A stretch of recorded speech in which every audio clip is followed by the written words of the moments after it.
une parcelle de terrain qui est zonée industrielle, qui donne une bordure, un buffer commercial pour tomber dans le résidentiel. Je suis content qu'on voie toute l'évolution d'Edmundston en même place.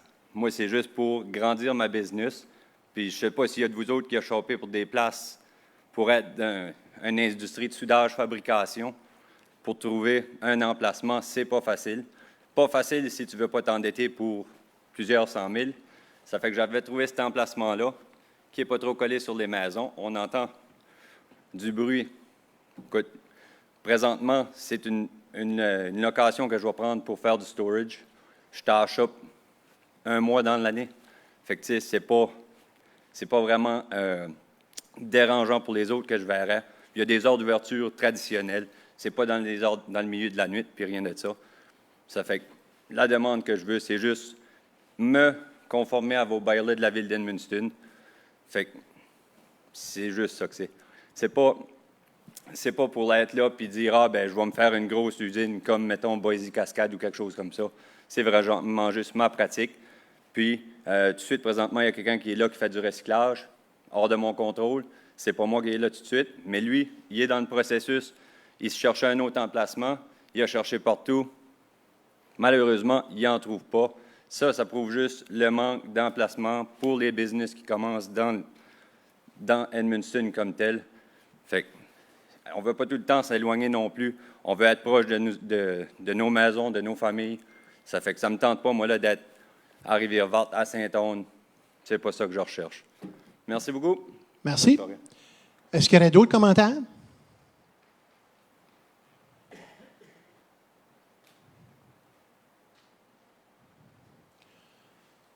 Alors, ne voyant aucun autre commentaire à ce moment ici, juste prendre mes notes. Donc, en tenant compte de la recommandation du comité consultatif en matière de planification et des commentaires reçus par écrit et aussi les commentaires ce soir, est-ce que les membres du conseil ont une orientation à proposer pour la suite du dossier? Je voudrais faire une proposition, M. le maire. Conseiller Nadeau, vous pouvez y aller. Donc, je proposerais que le conseil municipal cesse les démarches de modification des arrêtés 32 R 29-10, intitulé Arrêté modifiant le plan d'aménagement municipal d'Edmundston, et 33 R 20-24-03, intitulé Arrêté modifiant l'arrêté de zonage d'Edmundston. Merci. Quelqu'un peut appuyer? Je vais appuyer, M. le maire. Conseillère Saint-Onge-Morneau, est-ce qu'il y aurait des questions? N'en voyant aucune, tous ceux et celles en faveur signifieront leur consentement en disant oui. Ceux contre? Il s'est adopté. Oui. Donc, à ce moment ici, qu'est-ce que ça veut dire? C'est que les procédures sont stoppées. Donc, la modification à l'arrêté de zonage et aussi au plan municipal sont arrêtées. Donc, il n'y aura pas de changements qui vont être apportés au point numéro 5A. On va cette fois-ci au point 5B, le 29 R 2024-01. C'est la fermeture saisonnière de la rue Court. On fait ce soir la deuxième et troisième lecture par titre. Madame Dubé, je vous laisse la parole. Merci, M. le maire. Donc, avant de procéder, je spécifie qu'il n'y a pas eu de changement depuis la première lecture du mois dernier. Arrêté municipal numéro 29 R 2024-01, arrêté modifiant l'arrêté réglementant la circulation, le stationnement et l'utilisation des rues d'Edmundston. C'était la deuxième lecture par titre. Arrêté municipal numéro 29 R 2024-01, arrêté modifiant l'arrêté réglementant la circulation, le stationnement et l'utilisation des rues d'Edmundston. C'était la troisième lecture par titre. Merci beaucoup. Donc, à ce moment ici, j'accepterai une proposition pour l'adoption du 29 R 2024-01. Je vais proposer, M. le maire. Conseiller Morneau.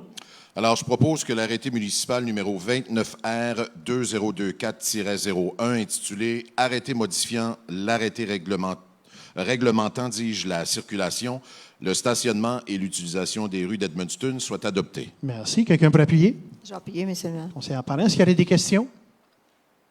Sinon, tous ceux et celles en faveur signifieront leur consentement en disant oui. Ceux contre? C'est adopté. Au point 5C, le 5-Y, la fermeture d'une partie de la rue Lebel. Même chose ici. Mme Dubé, on fait la deuxième et la troisième lecture par titre. Je vous laisse la parole. Merci, M. le maire. Donc, la 5Y, c'est la fermeture. Qu'est-ce que j'ai dit? La rue Lebel. Oui, c'est ça. Oui. J'ai pas. Ouais, c'est bon, c'est parce que Ah oui. Désolée. La même chose pour celle-ci. Depuis la première lecture, il n'y a pas eu de changement, donc je procède aux deux autres lectures. Arrêté municipal numéro 5-Y, arrêté municipal d'Edmundston portant sur la fermeture d'une partie de la rue Lebel. Annexe A, c'était la deuxième lecture par titre. Arrêté municipal numéro 5Y, arrêté municipal d'Edmundston portant sur la fermeture d'une partie de la rue Lebel. Annexe A, c'était la troisième lecture par titre. Merci beaucoup. Donc, j'accepterai une proposition pour la fermeture d'une partie de la rue Lebel, le 5Y. Je vais proposer, Monsieur le maire. Conseillère Landry Nadeau. Excusez. Je propose que l'arrêté municipal numéro 5-Y, intitulé Arrêté municipal d'Edmundston portant sur la fermeture d'une partie de la rue Lebel, soit adopté. Merci. Quelqu'un pour appuyer? Je vais appuyer, M. le maire. Conseiller Desjardins, est-ce qu'il y aurait des questions? Sinon, tous ceux et celles en faveur signifieront leur consentement en disant oui. Ceux contre? Adopté. Au point D, le 5-Z, la fermeture d'une partie de la rue Carrier. Même chose ici, Mme Dubé, deuxième et troisième lecture. Oui, même chose encore sur celle-ci. Il n'y a eu aucun changement depuis la première lecture le mois dernier. Donc, je poursuis avec les deux autres lectures. Arrêté municipal numéro 5-Z, arrêté municipal d'Edmundston portant sur la fermeture d'une partie de la rue Carrier. Annexe A, c'était la deuxième lecture par titre. Arrêté municipal numéro 5-Z, arrêté municipal d'Edmundston portant sur la fermeture d'une partie de la rue Carrier. Annexe A, c'était la troisième lecture par titre. Merci beaucoup. J'accepterai une proposition. Je vais proposer, M. le maire. Conseiller Saint-Germain. Je propose que l'arrêté municipal numéro 5-Z, intitulé Arrêté municipal d'Edmundston portant sur la fermeture d'une partie de la rue Carrier, soit adopté. Merci beaucoup. Quelqu'un pour appuyer? Je vais appuyer, M. le maire. Conseiller Nadeau, est-ce qu'il y aurait des questions? Sinon, tous ceux et celles en faveur signifieront leur consentement en disant oui. Ceux contre? C'est adopté. Au point E, le 5-AA, la fermeture d'une rue future qui est à proximité et parallèle à l'avenue Lionel H. Lajoie. M. Michaud, je laisse expliquer le dossier. Oui, merci, M. le maire, membre du Conseil. Ici, on parle d'une rue future qui a été transférée, ou l'emprise d'une rue future qui a été transférée à la municipalité en 1966, dans les années où le secteur edmundstonais a été développé principalement. C'est une rue qu'on a déjà désignée parmi la nomenclature de rue. On a déjà appelé l'avenue Ritchie, l'avenue Couturier, mais physiquement, il n'y a pas de rue. Elle n'a jamais été construite. Elle est parallèle à la rue Lajoie et parallèle aussi à la rue Monseigneur-Claude. Dans ce coin-là, la rue n'a jamais été développée. Il y a des parcelles qui ont été subdivisées, mais qui ont été maintenues aux propriétaires qui appartiennent à l'ensemble du lot. Puis, le développeur, qui appartient le reste du développement, a signalé à la municipalité son intention de reconsolider ses propriétés d'ensemble dans le but de mieux se préparer pour du développement futur. Donc, il recommande au conseil, il fait une demande en fait au conseil municipal de canceller la désignation de rue future. Comme je mentionne, la rue n'est pas construite, n'a jamais été construite, il n'y a pas d'infrastructure. Et puis, dans le but de reconsolider l'ensemble de ses propriétés, puis prévoir du développement à un moment donné, nous considérons qu'il n'y a pas de besoin municipal pour une rue dans ce secteur-là, le développement peut se poursuivre. On recommande au conseil municipal d'entamer des procédures pour annuler la rue future qui a été transférée, puis de transférer le terrain aux propriétaires qui appartiennent à l'ensemble du lot. Merci beaucoup, M. Michaud. Donc, la première lecture, Mme Dubé. Merci, M. le maire. Arrêté municipal numéro 5-AA, arrêté municipal d'Edmundston portant sur la fermeture d'une rue future. En vertu des pouvoirs conférés par le sous-alinéa 10.1p2i de la Loi sur la gouvernance locale, LRNB 2017, chapitre 18, et ses modifications, le Conseil municipal d'Edmundston, dûment réuni, adopte ce qui suit. 1. La rue future, située à proximité et parallèle à l'avenue Lionel H. Lajoie, à Edmundston, telle qu'elle est identifiée en gras sur l'annexe A, est par la présente barrée et fermée à la circulation de véhicules moteurs de façon permanente. 2. Le service des travaux publics de la municipalité d'Edmundston peut faire installer des barrières pour assurer l'observation des dispositions de l'arrêté. 3. Le présent arrêté municipal entre en vigueur le jour de son adoption. Annexe A. C'était la première lecture en entier. Merci beaucoup. Donc, les deux prochaines lectures vont se faire à la prochaine réunion publique, le 20 mai, à la salle Saint-Jean.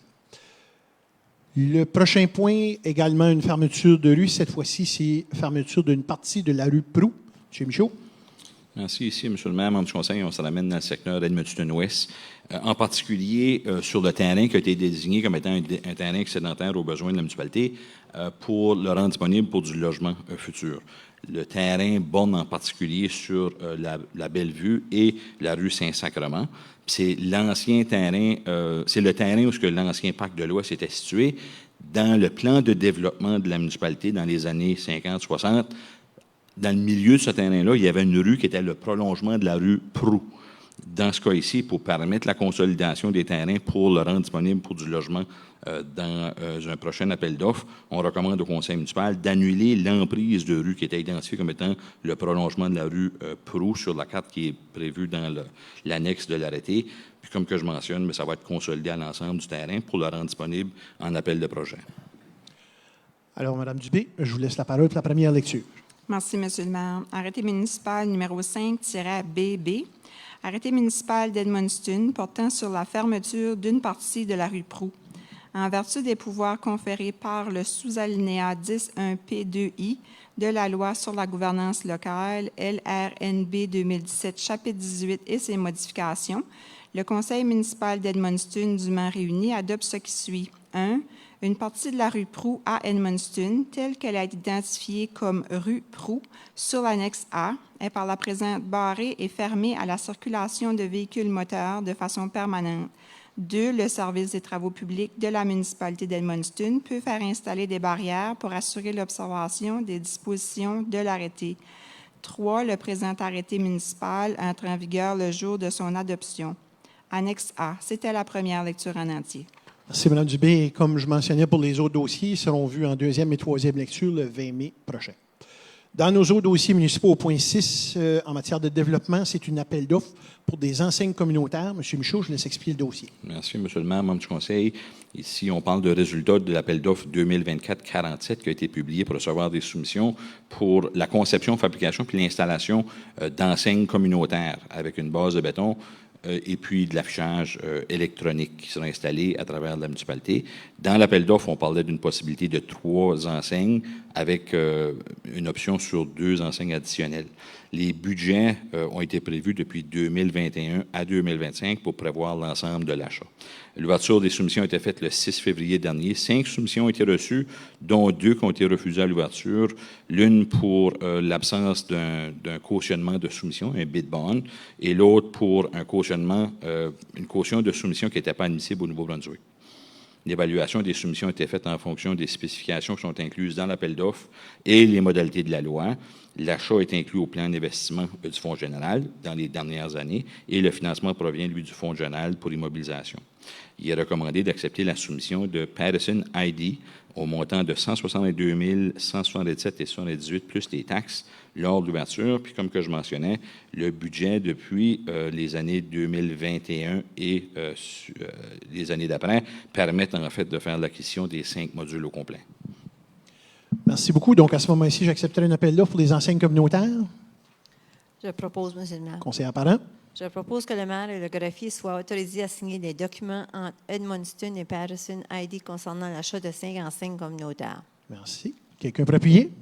Je vais appuyer, M. le maire. Conseiller Morneau, est-ce qu'il y aurait des questions? Sinon, tous ceux et celles en faveur signifieront leur consentement en disant oui. Ceux contre? C'est adopté.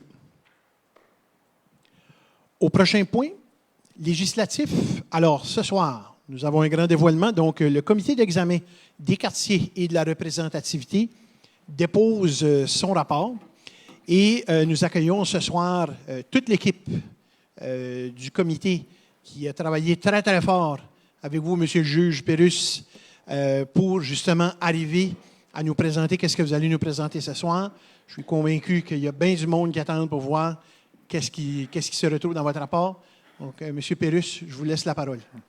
Merci, Monsieur le maire. Bonsoir, conseillers, conseillères. Maître Michaud, Madame Dubé. Pour peut-être informer le public, en décembre dernier, le conseil municipal, par voie d'arrêté municipal, a formé un comité dont le président était moi-même et j'avais la tâche de construire un comité afin d'évaluer des redécoupage des quartiers dû à la nouvelle réforme en 2023 qui ajoutait des parties de DSL de Saint-Jacques, Saint-Joseph, ainsi que le village de Rivière-Verte à la carte géographique de la ville d'Edmundston. Alors, le comité est constitué de Mme Dominique Babineau, M. Jacques Desjardins, Mme Noéline Lebel, M. Bernard Lebel et Mme Madeleine Dubé, qui a dû s'absenter ce soir pour différentes raisons. Alors, le mandat du comité, c'était de... Oups. OK, ça va? Oui, merci. Le mandat du comité, c'était de consulter, écouter la population, tenir compte des divers enjeux géographiques, sociaux et démographiques, examiner les différents modèles de représentation, c'est-à-dire il y en a 3, hybride, traditionnel, général, évaluer et recommander une représentation efficace et équitable à mettre en application aux prochaines élections de 2026. Alors, c'est avec un grand plaisir et un grand bonheur qu'on vous remet ce soir le résultat de l'analyse et du travail du comité. En passant, c'était une tâche qui était un peu plus ardue que prévu au départ. J'avais et j'ai encore un comité très dynamique. Je ne suis pas certain s'ils sont en quête d'un autre mandat, mais ils semblent être heureux de ce qu'ils ont accompli jusqu'à date. Alors, on a travaillé, on a fait du mieux qu'on peut. Il n'y a rien de parfait, alors on revient dans la laps de temps avec ces recommandations. Alors, c'est difficile de détailler tout ce qui est contenu dans le rapport, mais le rapport sera disponible en ligne, je crois, demain, et ceux qui veulent des copies papier pourront s'adresser à la municipalité. Ce soir, faute de temps, on va juste faire un survol de ce qu'on a fait comme travail. Alors, en janvier 2025, on s'est attardé à la cueillette d'informations. Avec les responsables de communication, on a développé un plan de communication et un plan de consultation publique qui a résulté en 5 séances de consultation publique avec une participation de 77 citoyens et citoyennes, un sondage en ligne avec 145 répondants, ainsi que des commentaires par écrit. On a rencontré des experts, politologues, géographes, urbanistes, anciens administrateurs. On a aussi été soutenu par le personnel de la municipalité en tant que géomaticien et personnel administratif pour aller chercher les ressources, l'information, les cartes géographiques et toutes les données nécessaires à faire le travail. Alors, entre autres, on a fait une évaluation historique de la municipalité, la composition des anciens conseils, les limites de quartier, les amalgamations. On a évalué les autres modèles dans d'autres municipalités au Nouveau-Brunswick, qui a une population de 10 000 et plus. On a évalué les tendances démographiques de la municipalité, ainsi que géographiques, l'emplacement des infrastructures, des centres d'intérêt. On a fait un survol de la législation sur la loi de la gouvernance, la constitution des conseils municipaux, sur la jurisprudence, sur les accords de parité quand on arrive à diviser les quartiers. Alors, il y a 3 modèles, comme j'ai mentionné. Il y a le modèle de représentation, ce qu'on appelle traditionnel, c'est que la municipalité est divisée en quartiers avec un nombre d'élus par quartier. Alors, la loi exige un maire avec un conseiller par quartier quand on se sert de cette formule. Si on va avec un modèle qui n'a jamais été le choix de la municipalité, il y a le modèle, ce qu'on appelle hybride. Alors, la municipalité, à ce moment-là, est divisée en quartiers. Les exigences législatives sont un conseiller par quartier et un conseiller général. Mais la municipalité peut augmenter le nombre par quartier ou de conseillers généraux. Et le dernier modèle, c'est un modèle de représentation générale. Aucun quartier. On nomme X nombre de conseillers sur l'ensemble du territoire. Alors, on vote pour un nombre précis. Ça peut être 6, 7, 8, dépendant de l'arrêté municipal. J'avais fait un survol lors de ma dernière présentation sur les modèles de représentation. Et je crois que ce soir, ce n'est pas nécessaire d'aller à nouveau dans ce domaine-là. Ce que j'aimerais amener, c'est qu'on a évalué les modèles de quartier. Parce qu'après avoir tout écouté, tout considéré, tout évalué, on est d'opinion que les modèles de quartier généraux, il y avait très peu d'intérêt pour ça. De conseillers généraux et sans quartier, il y avait très peu d'intérêt pour ça. Alors, on ne s'est pas attardé à ce modèle-là. On s'est attardé au modèle de quartier et du modèle hybride. Et dans le modèle hybride, on avait un sentiment dans la population qu'il y avait un intérêt, possiblement parce que c'était une nouvelle façon de faire, une nouveauté, un nouveau concept. Il y avait aussi des craintes. Et, des craintes comme, entre autres, centralisation du pouvoir, que les conseillers, ça peut être centré dans une partie du territoire au lieu de représenter l'ensemble du territoire. Le modèle hybride aussi, les craintes, c'est qu'on aurait deux types de conseillers. Des conseillers qui se sentraient peut-être moins ou d'autres peut-être plus importants dans l'ensemble du territoire. Alors, on a examiné le modèle, mais à la toute fin, on n'est pas en faveur du modèle hybride. Alors, on revient à l'analyse du modèle de quartier. Alors, combien de quartiers qui seraient justes et équitables pour l'électeur, l'électrice dans la ville d'Edmundston aux prochaines élections? On sait qu'avant les ajouts de territoire, il y avait presque un équilibre paritaire, c'est-à-dire à peu près le même nombre d'électeurs et électrices par quartier dans les 4 quartiers de la ville avec 2 conseillers. L'agrandissement du territoire, il faut comprendre qu'on a presque agrandi le territoire ou presque doublé l'ensemble du territoire. Dans le quartier 1, le territoire a grandi d'à peu près 80 %. Et après ça, on a ajouté 20 %, un autre 20 % qui est la municipalité ancienne de Rivière-Verte. Alors, ça crée une expansion géographique et dans des endroits, dans le quartier 1, très peu populés. Quand on s'en va vers l'aéroport, il y a très peu de résidences. Et toute cette partie-là, jusqu'aux frontières, ne faisait pas partie de la municipalité avant. Alors, on a évalué, dans un premier temps, on commençait avec le modèle de 4 quartiers. On pouvait voir si on pouvait redécouper la ville en 4 quartiers équilibrés au niveau géographique, population, parité d'électeurs, avec les bornes naturelles, le fleuve Saint-Jean, la rivière Iroquois, la Transcanadienne, et ainsi de suite. On devait se servir de tous ces critères-là. Pour arriver à découper la carte municipale en 4 quartiers, c'est presque une impossibilité. Il faut gruger dans certains secteurs, on découpe des parties des quartiers existants, qui n'est pas propice à l'unité, disons. Alors, ce qui en résulte pour le modèle 4 quartiers, on avait même 3 modèles de 4 quartiers, mais il n'y avait rien qui nous permettait d'arriver à l'équilibre qu'on cherchait. Alors, ça créait une division de la communauté d'intérêt dans le secteur de Saint-Jacques. La rivière Iroquois, comme borne naturelle, divisait des terres. Autrement, si on suivait le périmètre de la section 39 électorale, ça ne faisait pas un ajout qu'on appelle légalement contigu. Il faut que les 2 parcelles se touchent. Il ne faut pas qu'il y ait de barrière entre. Quand il y a 4 côtés, ça fait un quartier.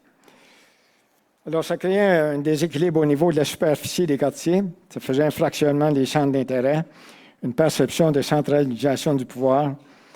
Mais ça permettait quand même d'avoir 2 conseillers par quartier pour un total de 8. Mais nous croyons dans l'ensemble que ce modèle est peu propice à une représentation équitable et effective. On a analysé le modèle de 6 quartiers. Celui-là, si peut-être qu'on va comprendre plus là, dans le rapport, parce que ça, ici, c'est juste un résumé. On prenait l'ensemble du quartier 1, du nouveau quartier 1, et avec la rivière Madawaska, on faisait à gauche un quartier, à droite un autre quartier. On faisait la même chose avec le quartier 2. On ajoutait Rivière-Verte, puis on divisait le quartier 2 en 2 nouveaux quartiers pour arriver à 4, plus le quartier 3 et le quartier 4. On arrivait quand même à une parité d'électeurs, à peu près dans les 2500. Mais ça créait une division de la communauté de Saint-Jacques en 2, une division géométrique inégale des territoires de quartier, une séparation entre les électeurs et électrices en milieu urbain et rural, une division de la communauté de Saint-Basile, un sentiment d'appartenance restreint à la nouvelle entité. Un scénario qui, à notre point de vue, ne favorise pas la collaboration. Au niveau de nombre conseillers, c'était, si on va avec 2 par quartier, ça faisait un total de 12. Et si on allait 1 par quartier, ça faisait 6. Alors, pour nous, c'était soit surreprésenté ou sous-représenté. D'autre façon, pour arriver à 8, on aurait pris 1 conseiller par quartier et 2 généraux. On n'a pas retenu cette proposition. On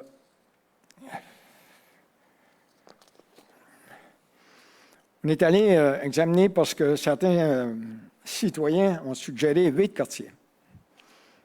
Alors, on a sorti nos ciseaux, nos crayons, on commence à redessiner. Il y a un des modèles proposés qui était très bien découpé, mais ce que j'ai compris de cette présentation-là, c'est qu'on avait fait des calculs qui comprenaient des chiffres qui relevaient des DSL, qui ne font pas partie du territoire. Et en arrivant à délimiter de cette façon de 8 quartiers, il fallait comme encore agrandir le territoire, si j'ai bien compris. Alors, ça devenait une impossibilité. Si on tentait de le diviser à l'intérieur du territoire nouveau, encore là, ça devenait trop sectionnel. Alors, vu les circonstances, nous n'avons pas réussi à développer un modèle adéquat. Ça ne suit pas en ordre numérique, mais vous allez comprendre. On est allé avec un modèle de 5 quartiers, mais pas le même 5 quartiers qui existaient. Pour y arriver, on a enlevé des parcelles ou des sections électorales, que je devrais dire, au quartier 1 pour agrandir le quartier 4. On a maintenu le quartier 3 et on a enlevé encore à l'autre bord une partie du quartier 1 et une partie du quartier 2 qu'on a fusionné avec la Rivière-Verte pour créer au centre, en haut, un nouveau quartier 5. Alors, au niveau de parité d'électeurs, ça fonctionne. Ça favorise le statu quo, un respect de la communauté d'intérêt, une perception de concentration du pouvoir, un sentiment d'appartenance moins fortement ressenti de la communauté rurale, empêchait l'acceptation de la nouvelle réalité, un maintien des barrières et une perception d'inégalité entre électeurs et électrices. On est allé au modèle de quartier 5 qui se poursuit. Ça crée aussi une tendance à être moins favorable au développement dans son ensemble, dû à la concentration du développement actuel dans 2 quartiers. S'apparente au modèle existant, ça crée une inégalité géographique des quartiers. Au niveau des nombres de conseillers et conseillères, si on va avec ce que la population semble vouloir, 2 conseillers par quartier, ça ferait un total de 10. Ou on pourrait aller avec 1 par quartier avec le modèle 3 conseillers généraux, mais c'est encore là, ce modèle, on ne vous le recommande pas. Ce modèle représente essentiellement celui qui provoque le moins de changements dans la structure et l'équilibre actuel. L'ensemble de l'opinion publique préfère un nombre minimal de 2 conseillers et conseillères par quartier. Nous sommes d'avis que les conseils municipaux d'antan ont toujours appuyé ce nombre. Nous voyons difficilement un conseiller ou une conseillère par quartier comme étant une représentation juste et équitable. Pour les raisons exprimées auparavant, nous ne favorisons pas le modèle hybride. Et le dernier modèle, le modèle de 3 quartiers. Alors, celui-là résulte de combiner du quartier 5 actuel, qui est Rivière-Verte, avec le quartier 2, qui est Saint-Basile. On garde le quartier 1 avec les ajouts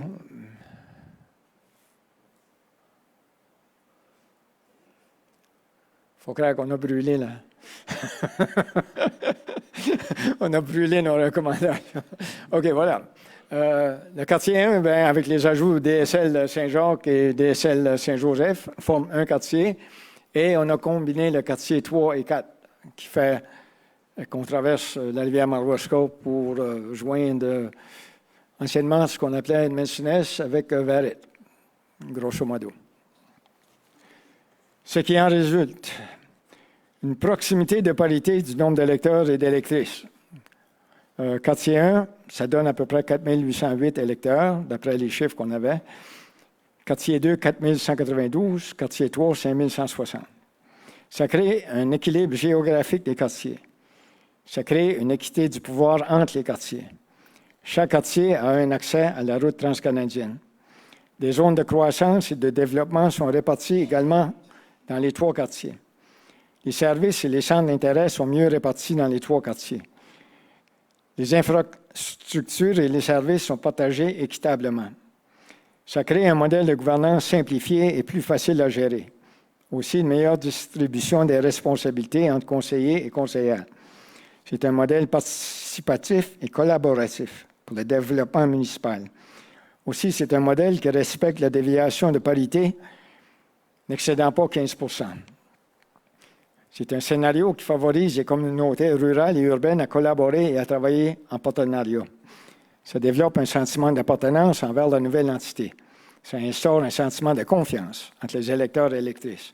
Ça enlève la perception d'isolement. Ça soustrait la perception du pouvoir centralisé. Ça élimine les barrières entre les secteurs dans chaque quartier afin de favoriser une vision unie de développement pour l'ensemble de la municipalité. Et ça évite le dédoublement des tâches. Et nous, on prévoit un nombre de 3 conseillers et conseillères par quartier pour un total de 9 conseillers et conseillères. Ça donne un ratio de 1 573 électeurs et électrices par conseiller ou conseillère. Ce qui a trait à la dérogation de la parité, quand on parle du jusqu'à 15 % ou jusqu'à 25 % dans l'arrêt Carter, alors, le nombre total d'électeurs, 14 160, divisé par 3, ça donne une moyenne de 4 720. On prend 15 %, ça donne 708. Et quand on ajoute ou on soustrait 708 de la moyenne, le résultat, quartier 1, 2, 3, nous sommes en dedans du 15 %. Alors, nos recommandations. Nous recommandons que la nouvelle carte électorale pour la municipalité d'Edmundston soit un modèle de représentation par quartier. Après analyse et à l'unanimité, nous recommandons aussi que la municipalité adopte le modèle de 3 quartiers, avec un mode de représentativité de 3 conseillers par quartier. Cette nouvelle façon de faire est dynamique, avant-gardiste et progressiste. Nous sommes d'avis qu'elle représente un modèle effectif et équitable, collaboratif et encourage un partenariat avec les communautés rurales et urbaines. Elle insuffle un sens de confiance, de fierté et d'appartenance sur l'ensemble du nouveau territoire. De plus, elle facilite la planification financière, les relations commerciales, la participation du développement futur dans chaque quartier de façon juste et équitable, et une vision d'ensemble pour la nouvelle identité. Ce modèle peut soutenir une croissance de population et maintenir un équilibre de représentativité juste et équitable. De plus, il favorise une répartition plus égale des charges, des dossiers pour chaque conseiller et conseillère. L'électeur et l'électrice a 3 conseillers et ou conseillères par quartier pour adresser ses revendications. Nous croyons que cette nouvelle approche favorise les électeurs et électrices dans la poursuite de leur représentativité, ainsi que la municipalité face aux défis de gouvernance. Ce modèle favorise, à notre avis, une représentation raisonnable en nombre de conseillers et conseillères. De plus, l'électeur et l'électrice est représenté de façon effective et équitable dans ce modèle progressiste et avant-gardiste. Alors, on peut dévoiler la nouvelle carte qu'on vous recommande.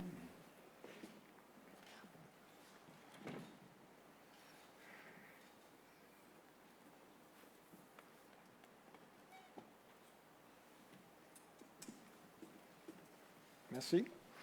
Alors, avant de terminer,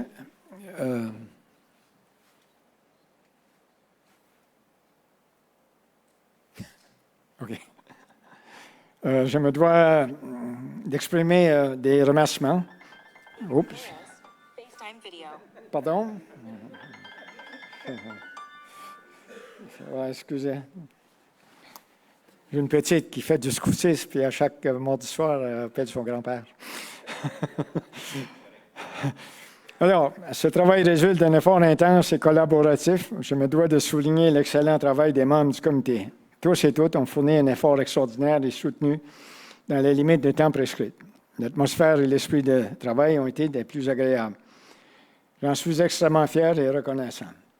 De plus, je dois souligner l'excellente collaboration des employés et employés, municipaux pour l'assistance dans les services rendus, sans quoi il aurait été impossible de recevoir l'information nécessaire à notre analyse. J'aimerais remercier tous les intervenants et toutes les intervenantes pour leur temps et précieux conseils. Enfin, à vous, électeurs et électrices, merci pour votre participation et vos commentaires aux audiences publiques ou par l'entremise du sondage en ligne. Ce fut un plaisir de servir. Moi et le comité, nous sommes ouverts à vos questions. Je pense que la première des choses, c'est qu'en tant que conseiller municipal, on peut publiquement vous remercier, M. le juge, et aussi toute votre équipe qui était avec vous. Une bonne main d'applaudissement.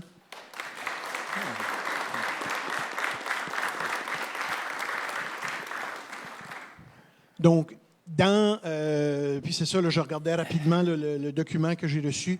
Donc, les prochaines étapes, naturellement, c'est que le conseil municipal va prendre connaissance du rapport au complet. Comme on dit, on doit le digérer, puis ensuite de ça, apporter les modifications nécessaires à nos arrêtés, parce que c'est l'arrêté qui dicte les quartiers, le nombre de conseillers, de conseillères. Donc, ça sera la prochaine étape que le conseil aura à faire. Ce qu'on souhaite naturellement, c'est qu'on va débuter les procédures le mois prochain pour que les 3 lectures puissent se faire, pour qu'on soit rendu à un moment donné durant l'été pour faire l'approbation finale. Nous sommes soulagés de vous déléguer cette tâche. Alors, j'ai pas de doute. J'ai pas de doute. Merci encore, M. le juge Pérusse. Merci.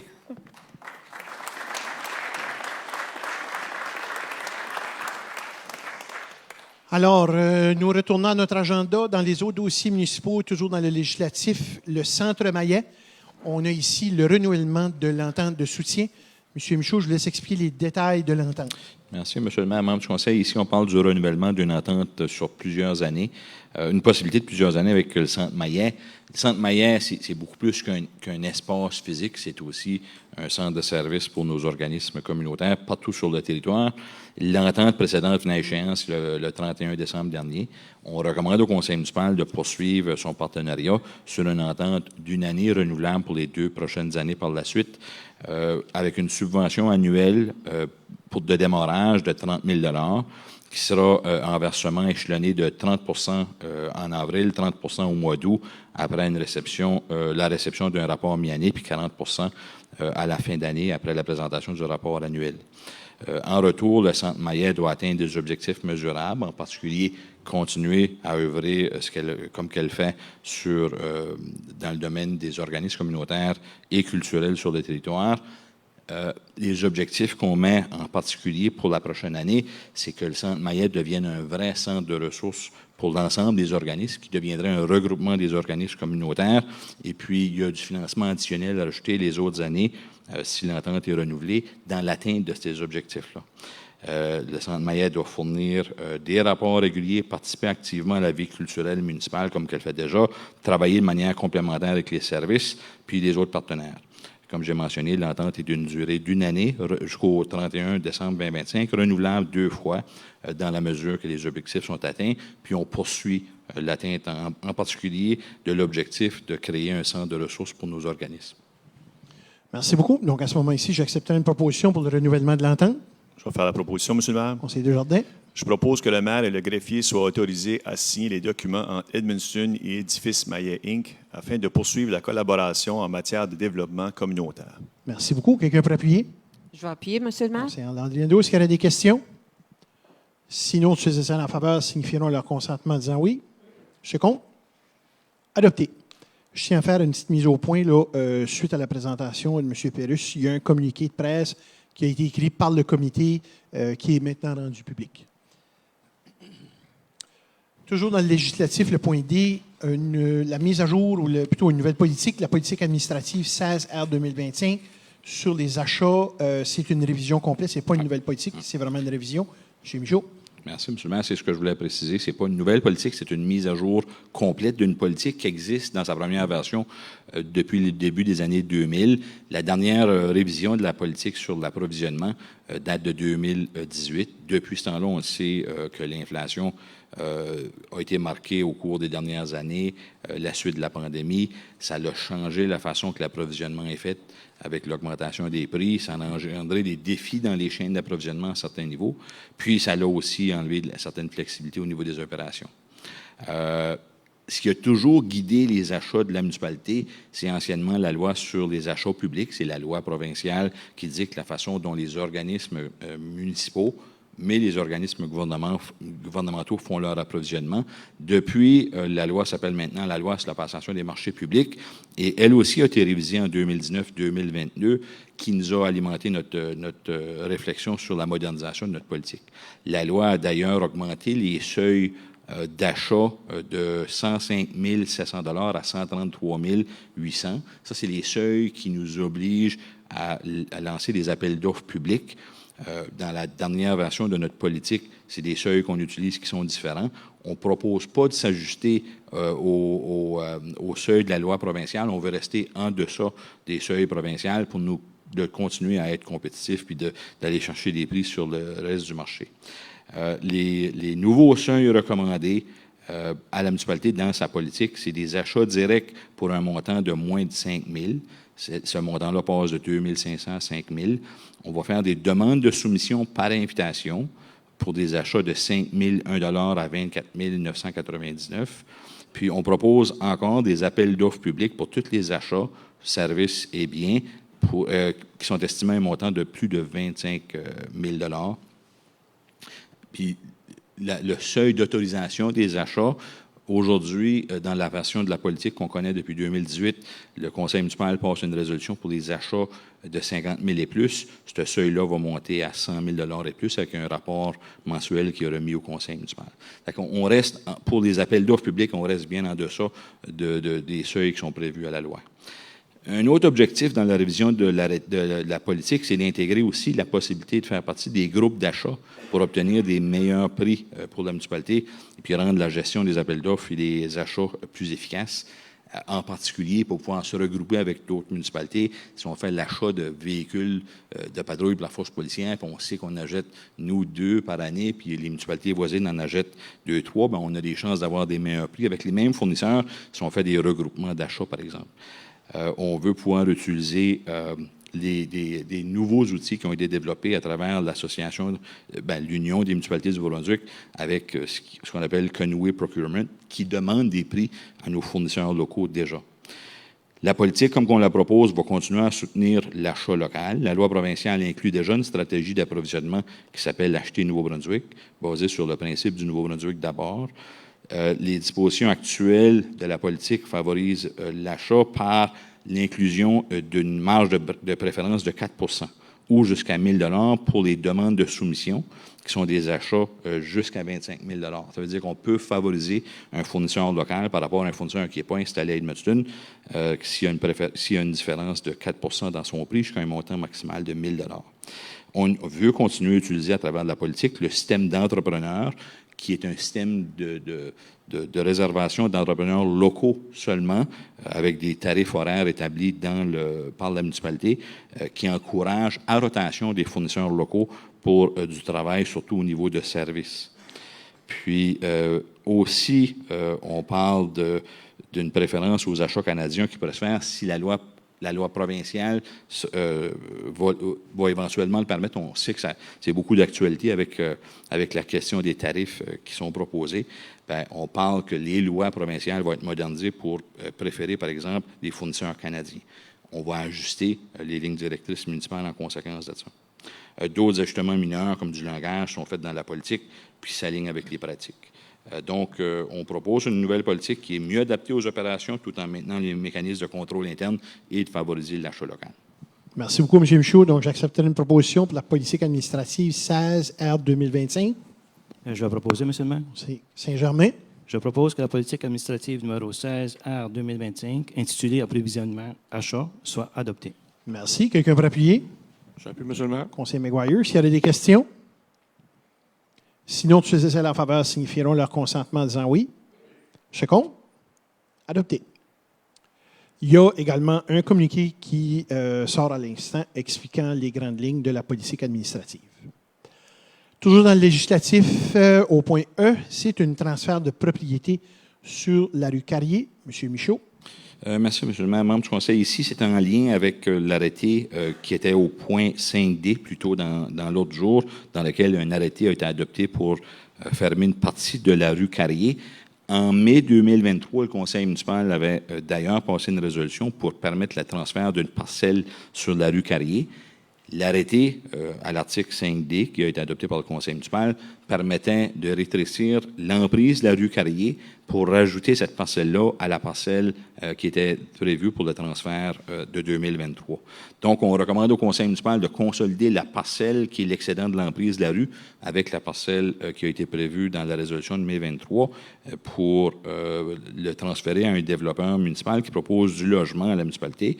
On propose que le développeur paye les frais d'acquisition de la parcelle, incluant les frais légaux pour l'arpentage, par exemple, et que son projet se concrétise d'ici les 36 prochains mois suivant le transfert. Merci beaucoup. J'accepterai une proposition pour le transfert de la propriété sur la rue Carrier. Je vais en faire la proposition. Conseiller Nadeau.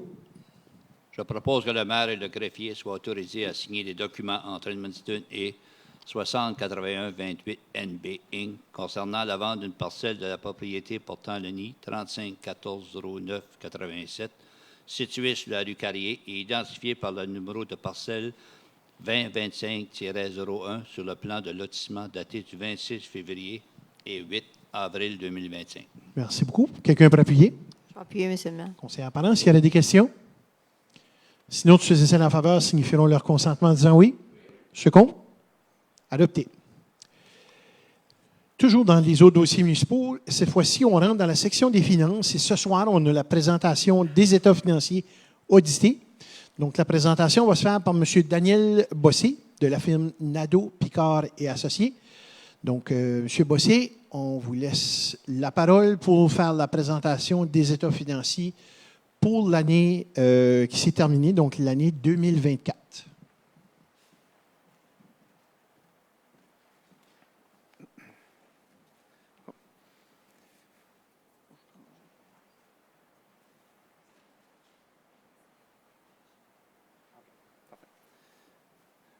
Monsieur le maire, conseiller, conseillère, membres du public, bonjour. Je me présente Daniel Bossé de la firme comptable Nadeau, Picard et Associés.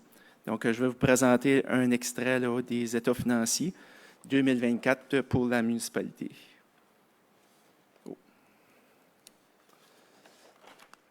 Donc, pour ce qui est du résumé du rapport de l'auditeur indépendant, donc c'est un rapport là, qui indique que ça respecte les normes comptables canadiennes pour le secteur public. Donc, c'est une opinion sans réserve. Donc, à notre avis, les états financiers consolidés donnent une image fidèle de la situation financière de la municipalité au 31 décembre 2024, ainsi que des résultats de son exploitation et de l'excédent accumulé de la variation de la dette nette et de ses flux de trésorerie. Donc, c'est un rapport qui est de la même opinion que les années précédentes.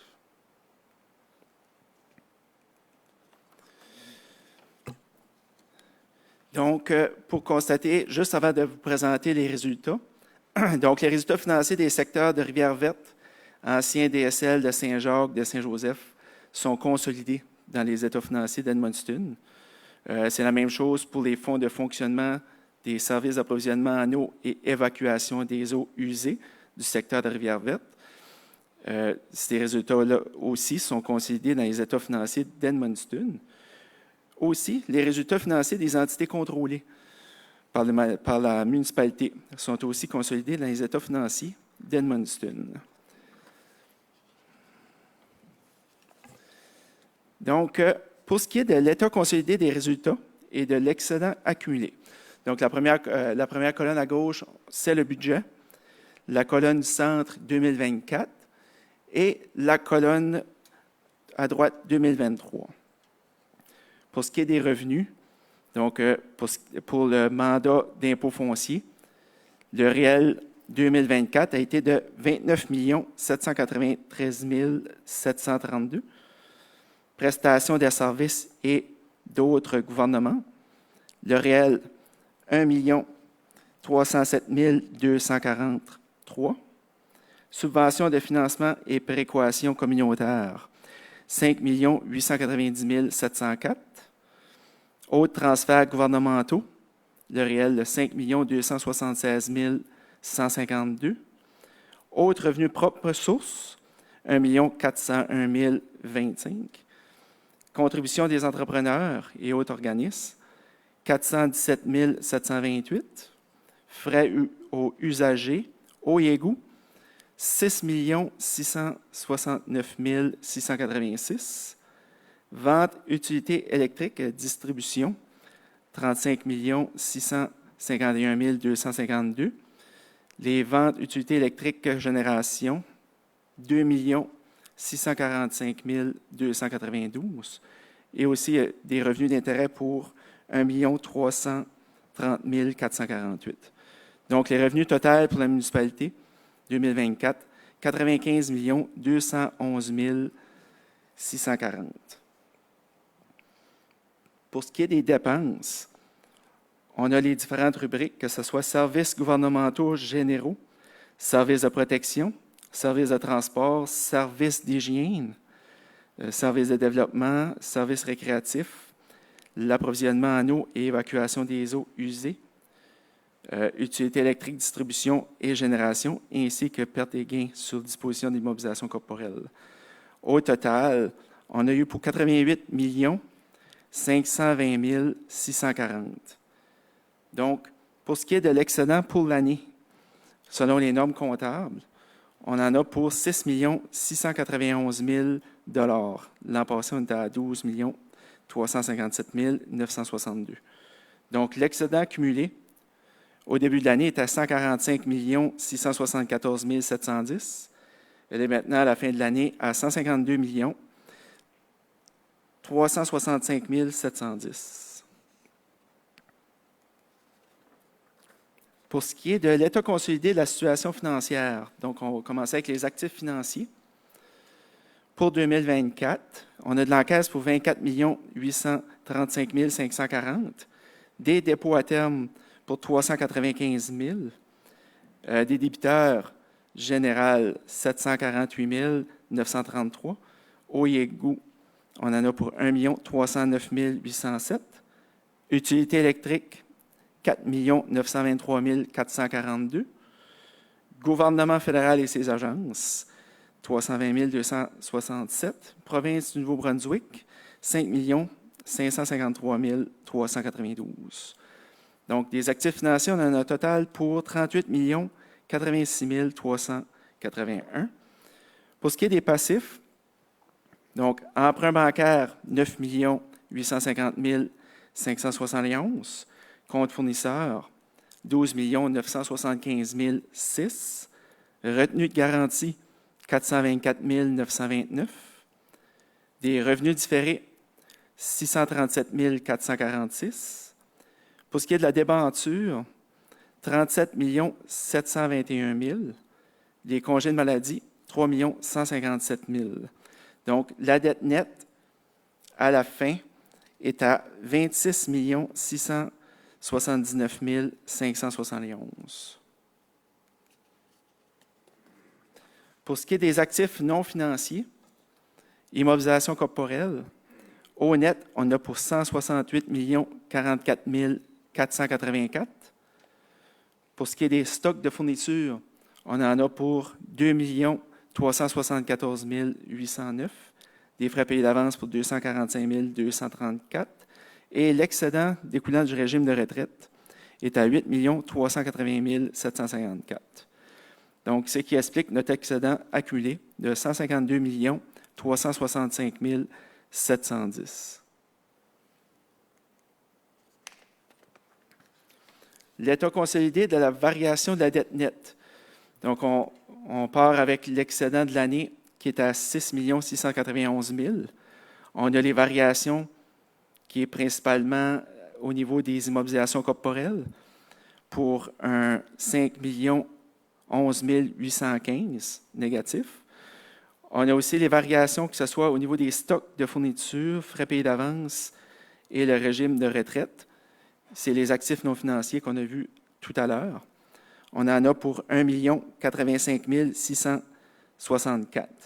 Donc, on a une diminution de la dette nette de 2 764 849, qui fait en sorte que notre dette nette au début était à 29 444 420, puis à la fin, elle est à 26 679 571. Le tableau suivant, c'est les tendances de la dette nette en millions de dollars. On part de l'année 2012. On peut voir, on est à 108 millions pour atteindre présentement en 2024 26,7 millions de dollars au niveau de la dette nette. La page suivante. Donc, c'est les états des excédents selon la méthode budgétaire. Donc, c'est selon la méthode avec le ministère. Donc, excédent au Fonds général de fonctionnement. Pour ce qui est de Edmundston, on a pour 60 922. L'excédent pour les fonds des services d'approvisionnement eau et eau usée, 46 649. Puis pour ce qui est du fonds de fonctionnement de production d'électricité, 50 525. Ça, c'était pour Edmundston. Pour ce qui est de Rivière-Verte, donc le tableau du bas, on a un excédent de 1498. Puis, on a un excédent au niveau du fonds de fonctionnement des services d'approvisionnement en eau et évacuation des eaux usées, un déficit de 12 517 pour Rivière-Verte. Pour ce qui est des anciens DSL, le ancien DSL de Saint-Jacques, on a un excédent de 3 318, puis ancien DSL de Saint-Joseph, 2 188.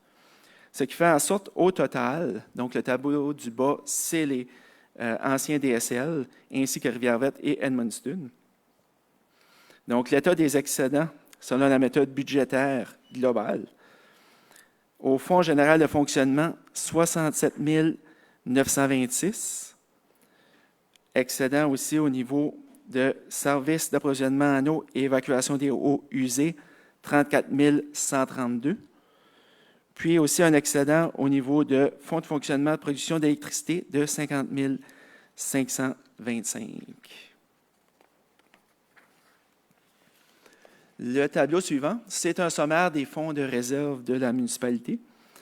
Donc, on a les fonds de réserve fonctionnement général, général pour immobilisation, fonctionnement service d'approvisionnement en eau et évacuation des eaux usées, aussi réserve d'immobilisation des services d'approvisionnement en eau et évacuation des eaux usées, fonctionnement, production d'électricité et immobilisation, production d'électricité. Donc, 2024 au total, on en a pour 15 774 613. Donc, l'an passé, on était à 13 840 478.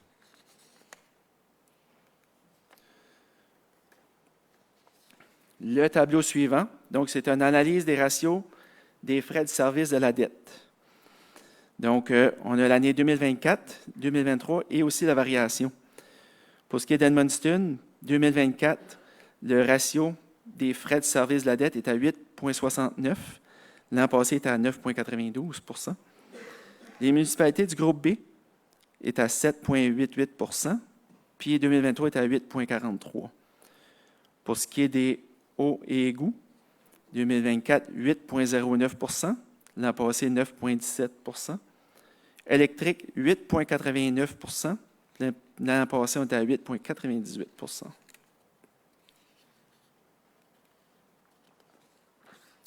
Pour conclure, donc pour Edmundston, les états financiers consolidés de la municipalité et de ses apparentés sont sans restriction, donc ne comportent aucune anomalie significative. La municipalité a réalisé des excédents dans ses 3 fonds, selon la méthode budgétaire qu'on a vue tout à l'heure. La dette nette totale de la municipalité est en diminution par rapport à l'année passée. Présentement, on est à 26,7 millions. L'an passé, on était à 29,4. On a vu aussi l'évolution depuis 2012. Les ratios de la service de la dette sont aussi en diminution pour 2024. Puis, les états financiers complets seront disponibles sur le site Web ou aussi à l'Hôtel de Ville.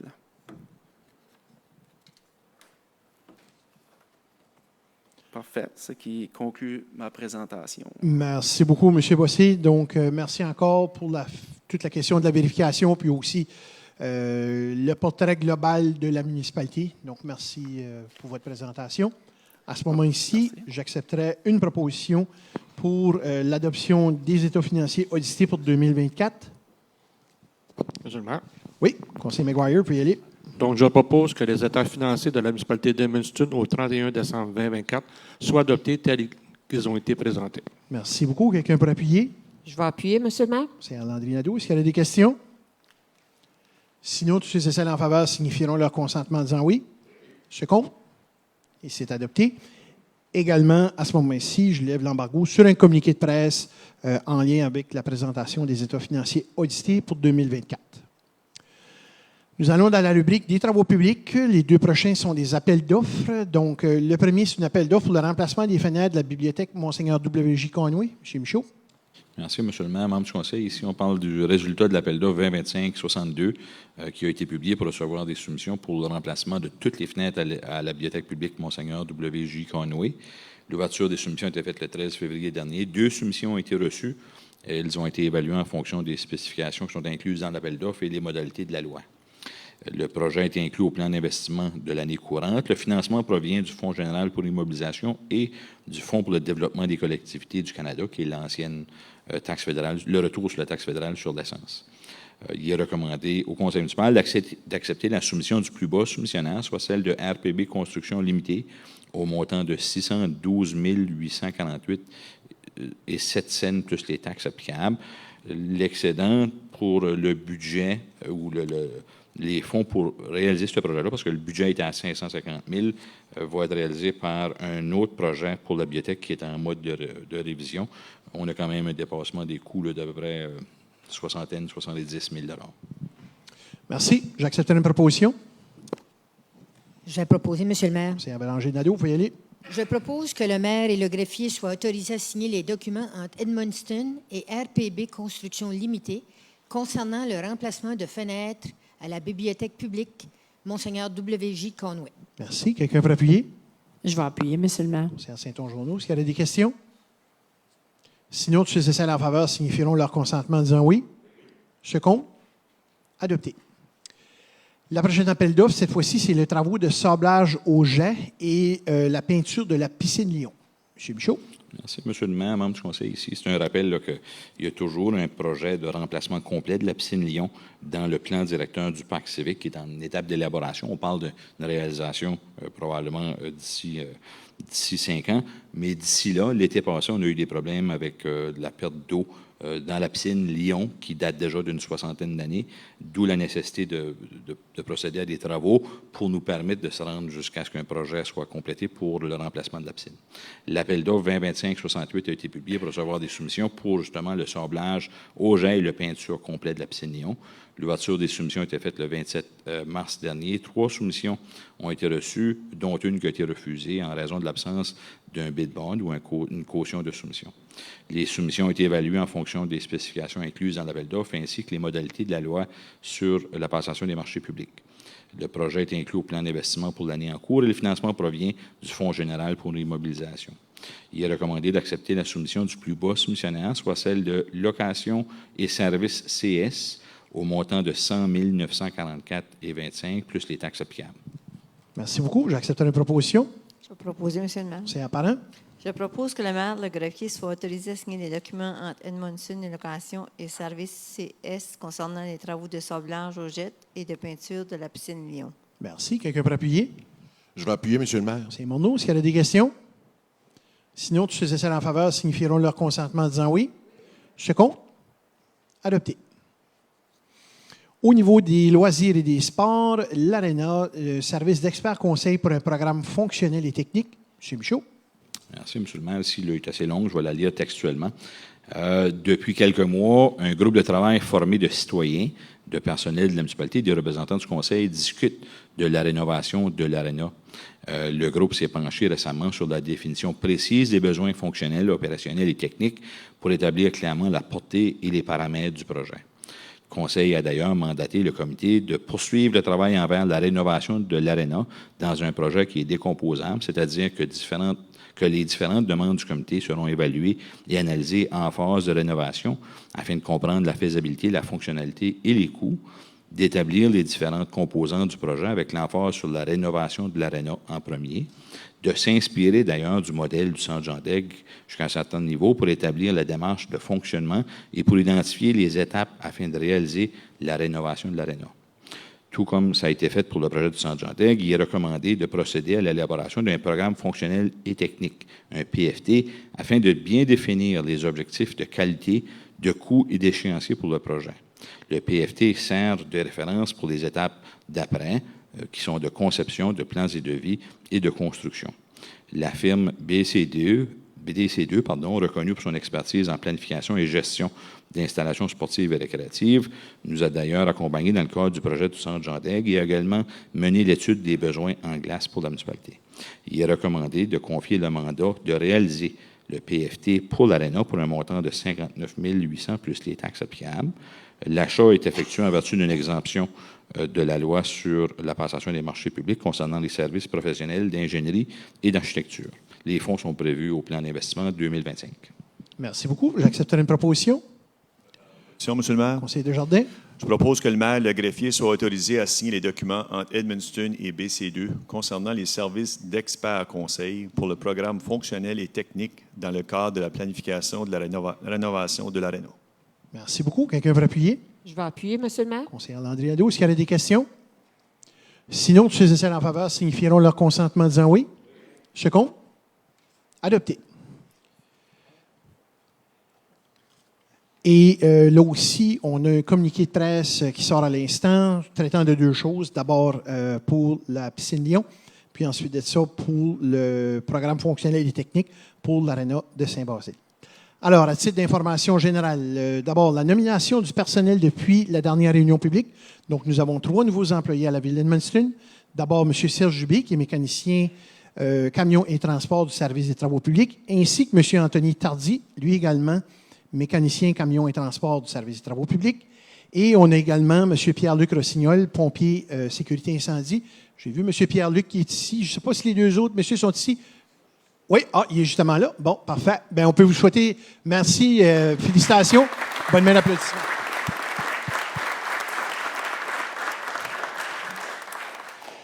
La prochaine réunion publique ordinaire, elle aura lieu le mardi 20 mai et prenez-en bien note parce qu'on retourne à la salle Saint-Jean après les rénovations majeures. On aura une toute nouvelle salle. Donc, ça se passera le mardi 20 mai prochain à 19h à la salle Saint-Jean de l'Hôtel de Ville. Vous avez à l'écran le résumé des dépenses encourues par les membres du Conseil pour le mois de mars 2025. Et comme dernière présentation, on le garde pour le dessert, celui-là, on a M. Louis Ruet, qui est coordonnateur aux infrastructures. Donc, M. Ruet, lui, vient faire la présentation des travaux majeurs pour la saison printanière, estivale et automnale 2025. M. Ruet, je vous laisse la parole. Merci, M. le maire, conseillers et conseillères, gens du public. C'est ça, nous autres, avec l'arrivée du printemps, on commence à penser à notre planification de nos travaux majeurs 2025. Vous allez voir, si on vous présente ce qui est de plus grande envergure, mais il y a plusieurs autres petits qui vont se produire dans les municipalités aussi. Oups. Excusez. Tout d'abord, un bout. Ah.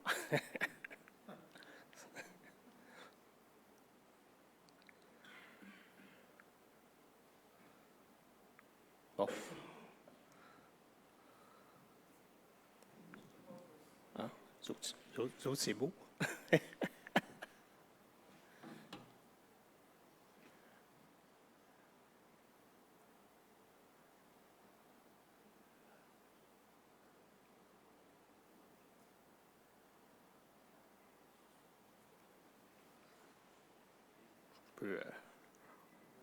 Je peux y aller quand même.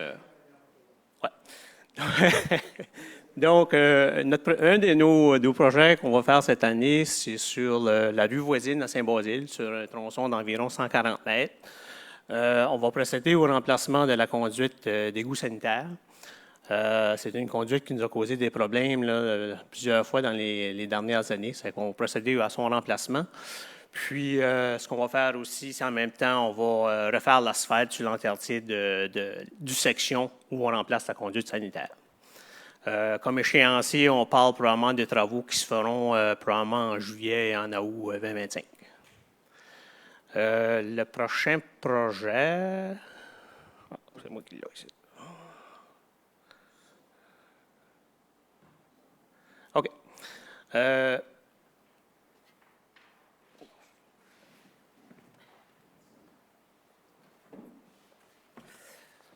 Le projet est relié au nouveau développement qui va se faire sur le boulevard Monseigneur-Bichette. L'alimentation en eau et en égout sanitaire pour ce développement-là va se faire à partir de l'avenue Lionel Lajoie. Donc, pour ce faire, on va prolonger la conduite d'Aqueduc en provenance de Monseigneur-Plourde, ainsi que la conduite d'égout sanitaire pour aller alimenter par en bas, si on veut, le développement qui va se faire sur le boulevard Monseigneur-Pichette. Aussi, on va procéder à l'installation d'une conduite d'égout pluvial pour desservir. On a quelques puisards dans ce coin-là qu'on va brancher à notre système. Comme échéancier pour ce projet-là, on parle de probablement juin, juillet. Puis, ce qu'on va aussi faire dans ce secteur-là, c'est qu'on va faire le bouclage du réseau d'Aqueduc. Puis, on va refaire l'asphaltage aussi, ainsi que des bordures puis des caniveaux de béton sur la longueur du prolongement qu'on va faire, soit environ 150 mètres.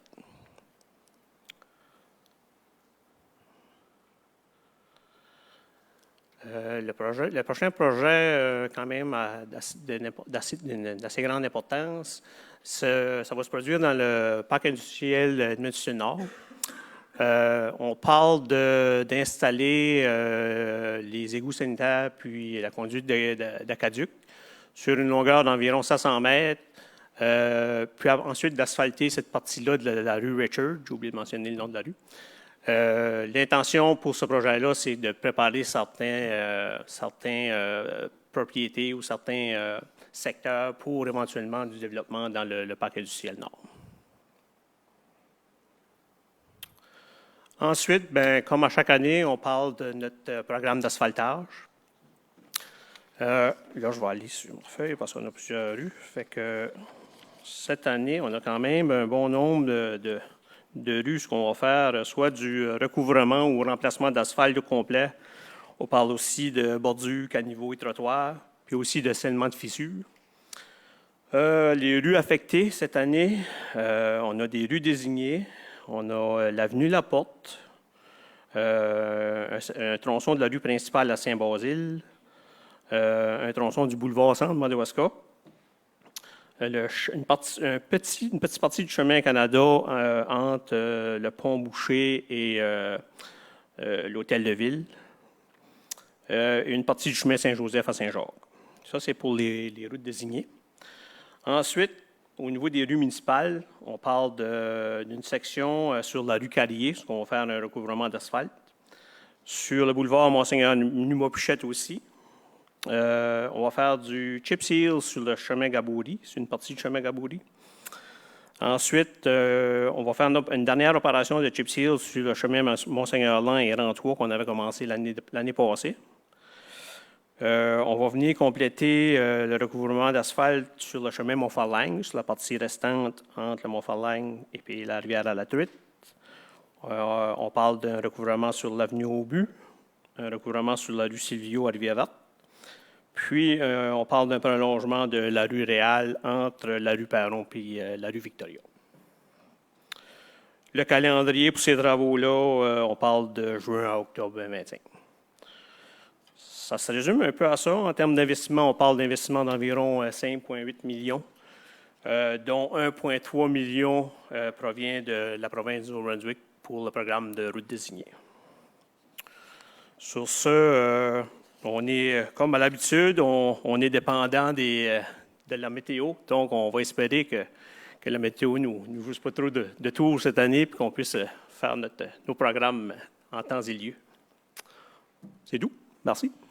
Donc, on peut déjà commencer à penser à prévoir voir des camions, quand les chemins vont ouvrir, là, après que les limitations de poids sont levées. Donc, on va déjà commencer à voir habituellement fin mai là, dans ce coin-là.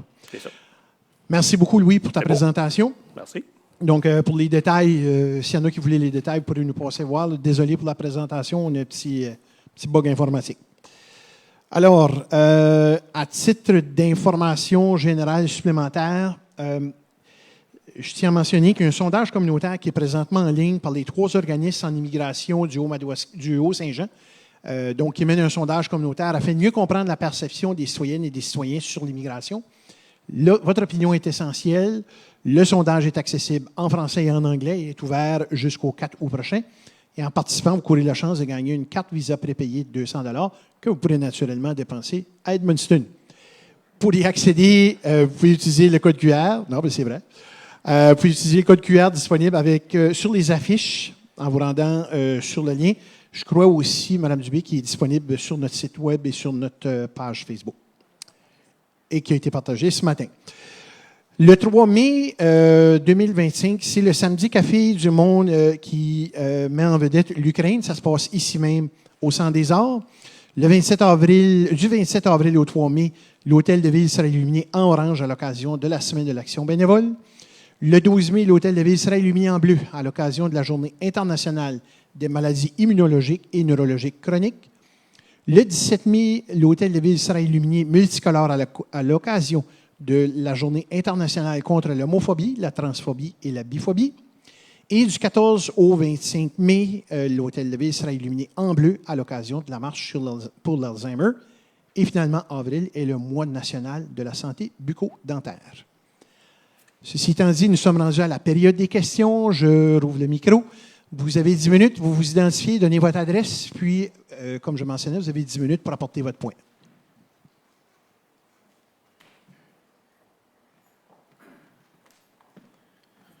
Bonjour, M. le maire, les conseillers. C'est quoi, vous avez dit, il faut donner mon adresse? Juste identifier ton adresse, oui. OK, Denis Chouinard, 46 rue Ouellette, à Saint-Jacques.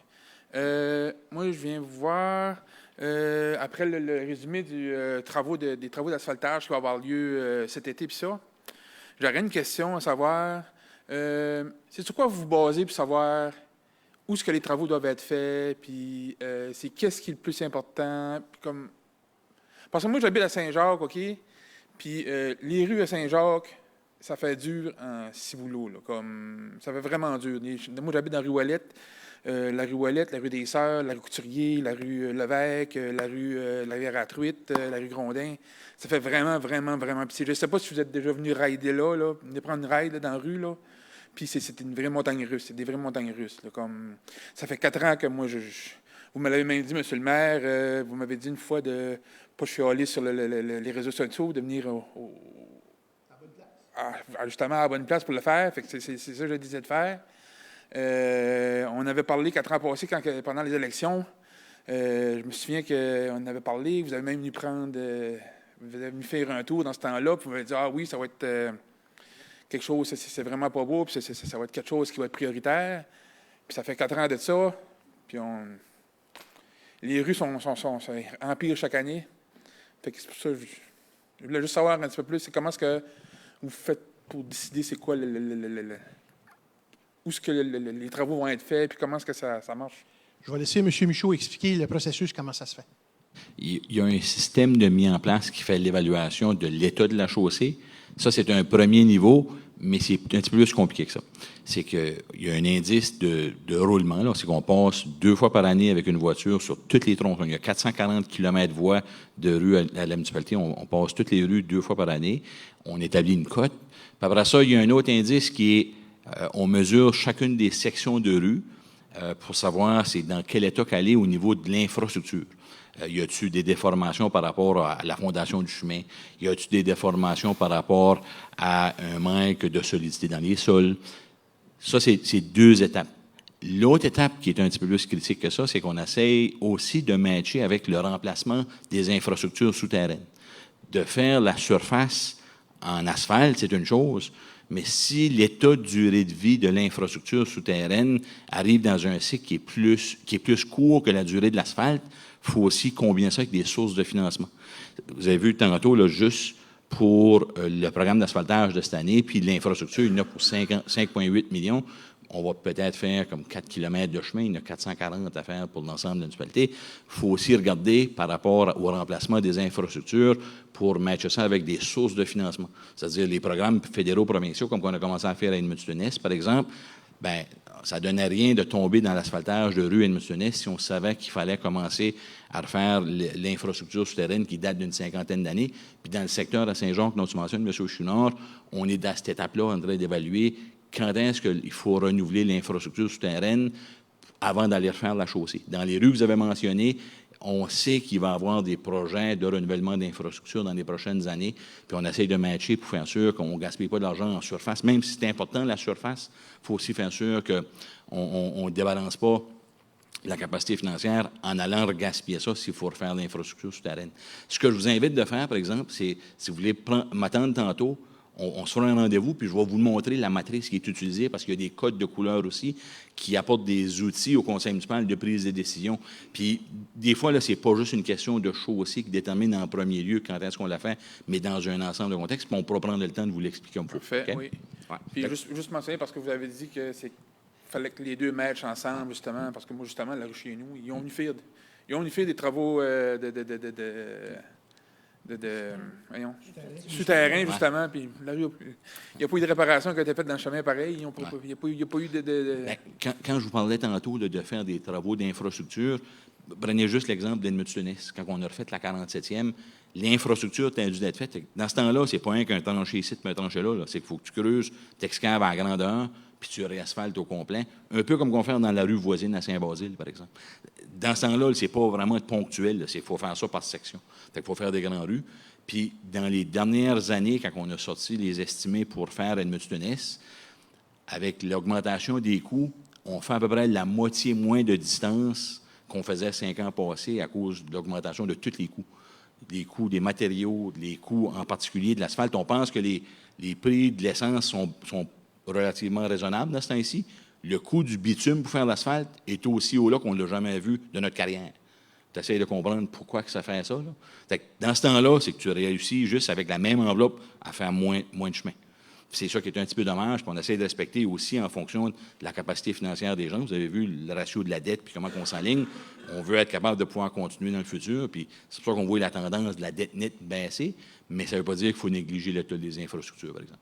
On va se parler tantôt après, puis on va pouvoir vous montrer ça. C'est parfait. J'aurais juste une autre question, si c'est possible, sur un autre sujet. Ce sera à propos de la récolte des ordures qui se fait aux 2 semaines, puis ça. Chaque adresse a le droit à une poubelle verte.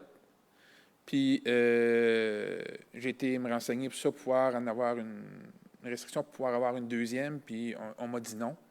Puis j'aimerais savoir pourquoi on ne peut pas avoir une deuxième poubelle.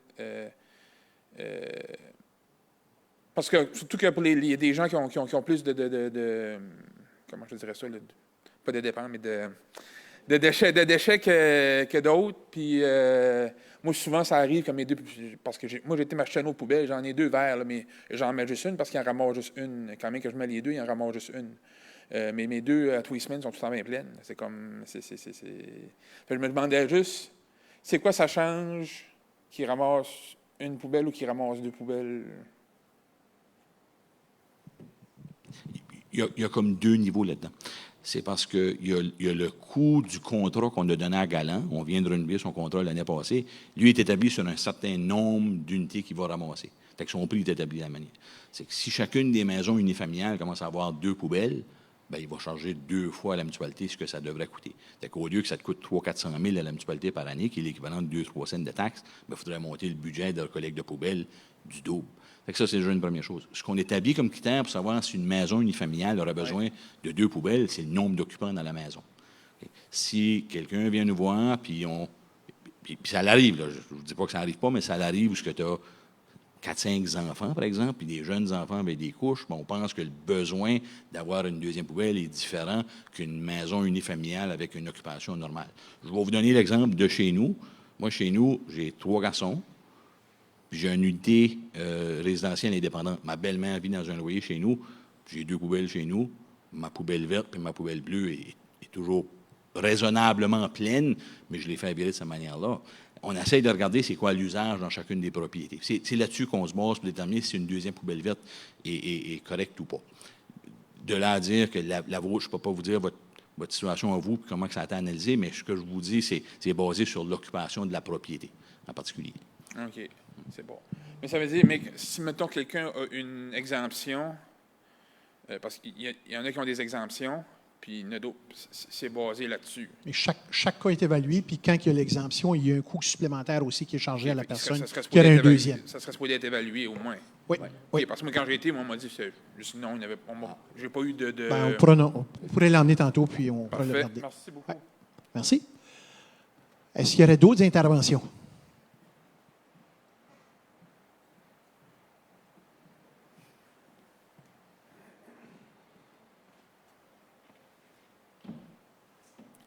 Bonsoir, messieurs et dames. Mon nom est Daniel Plourde. Je viens ici ce soir au nom du club UCT d'Edmonton. On est un club à but non lucratif. Notre mission, c'est de venir en aide aux personnes à besoins spéciaux, les personnes atteintes de cancer ainsi que la jeunesse. Notre club existe depuis 1958, ça fait 67 ans cette année. On avait, par le passé, 300 membres actifs, puis là, présentement, on est 23. On est rendu à 9 actifs, puis c'est très dur, la relève n'est plus là. Ça fait qu'à partir de la fin du mois, on doit cesser nos activités, malheureusement, puis ça fait mal, mettons, tous les jeunes dans la ville où on donnait des milliers de dollars, autant marche en pied de bois, ball five, ainsi de suite, des écoles.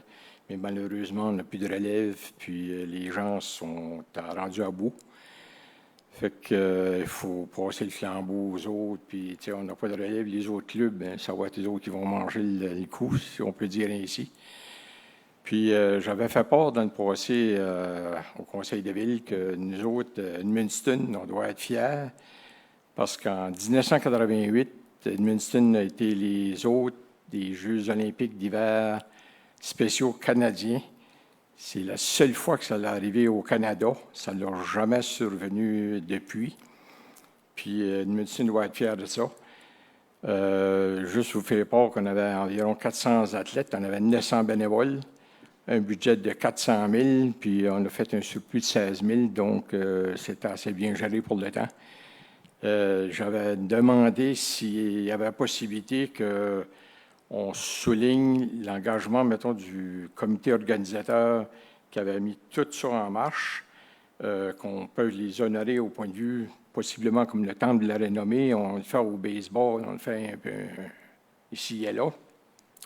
C'est qu'il y a un groupe que si tu as des membres actifs, puis il y en a que sont plus là présentement, sont décédés, mais au moins les honorer pour tout leur engagement qu'ils ont fait.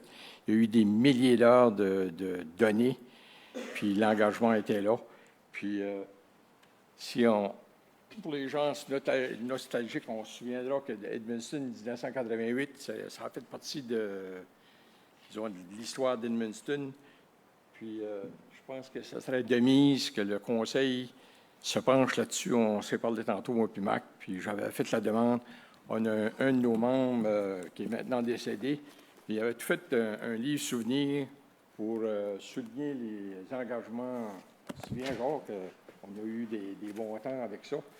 Puis, ce serait de mise qu'on puisse souligner ça pour que le monde puisse voir, mettons, que tout ce qui a été fait par le temps, c'est là qu'on peut voir que Edmundston a été mis sur la map. Les journalistes de partout à grandeur du Canada ont souligné l'engagement puis vraiment le désir d'Edmundston de souligner ça. Ça fait que j'ose espérer que la Ville va se pencher là-dessus, qu'on pourrait faire de quoi pour reconnaître ces gens-là.